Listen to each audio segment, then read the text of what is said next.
चेन्नई के कई हिस्सों में बारिश के बाद बदला मौसम का मिजाज, लोगों को गर्मी से मिली राहत।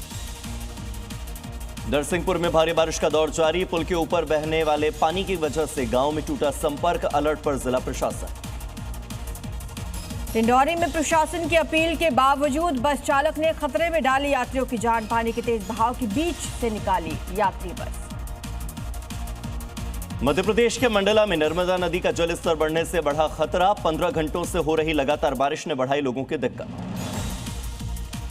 नरसिंहपुर में 48 घंटे से लगातार बारिश के बाद उफान पर नदी नाले, नर्मदा नदी का जलस्तर बढ़ने से किसानों के खेत जलमग्न हुए।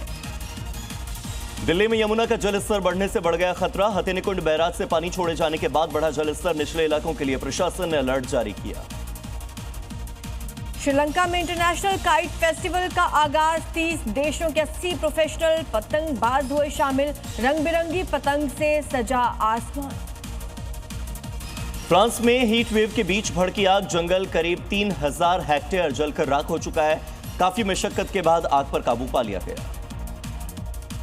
फिलीपींस में टाइफून डॉल्फिन का कहर, तेज बारिश के बाद मनीला समेत कई इलाके जलमग्न हुए। चीन के शेनयांग में भारी बारिश की वजह से जलभराव, सड़कों पर भर गया पानी, धीमी पड़ी वाहनों की रफ्तार।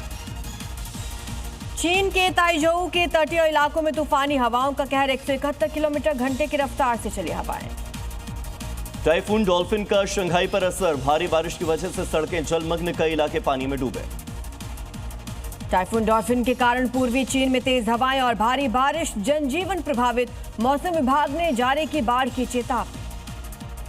शंघाई में भी दिखा टाइफून डॉल्फिन का कहर, भारी बारिश के बाद बाढ़ की वजह से बढ़ गई लोगों की समस्या, अलर्ट पर हुआ प्रशासन। शंघाई में कई सड़कों पर जल भरा, वाहनों की रफ्तार थमी, लोगों को आवाजाही में हो रही परेशानी। ताइवान में दिखा टाइफून डॉल्फिन का असर, लोगों का जनजीवन प्रभावित हुआ, मौसम विभाग ने जारी किया है अलर्ट। अल्बानिया में जंगल में लगी आग के बाद हो रहा भारी नुकसान, शहर में घरों में जंगल की आग से बढ़ा खतरा, कई लोगों को सुरक्षित जगह पहुंचाया गया। स्पेन में कई इलाकों में बाढ़ की वजह से बिगड़ गए हालात, भारी बारिश के बाद आई बाढ़ ने कई घरों को नुकसान पहुंचाया, वाहनों को नुकसान हुआ, राहत बचाव कार्य लगातार जारी। जापान के सुकराजिया ज्वालामुखी में विस्फोट, कई मीटर ऊंचा उठा राख का गुबारा, आसपास के इलाकों को खाली करवाया गया। और मेक्सिको में ज्वालामुखी में विस्फोट हुआ, हजारों मीटर ऊंचा उठा राख का गुबार, प्रशासन ने इसके लिए अलर्ट जारी किया।